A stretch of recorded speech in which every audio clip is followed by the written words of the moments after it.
All right, let's talk about Rift-Sawn. Rift-Sawn boards are boards where the rings, the growth rings, are between 25 and 65 degrees from the wide surface of the board.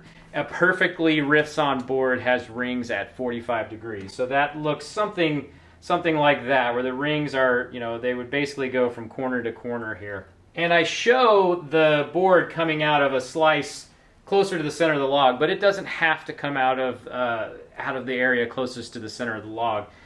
This little section of this board here is a Rift-Sawn board, and then the center is more of a flat sawn, and then we go back to Rift-Sawn on the other side.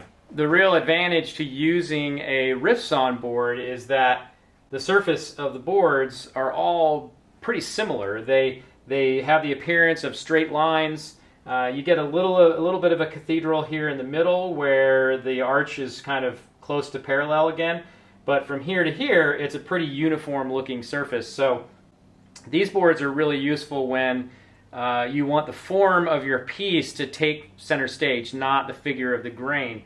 It's also a great cut of wood to use for something like a table leg or a chair leg, because all four sides are pretty close to the same look.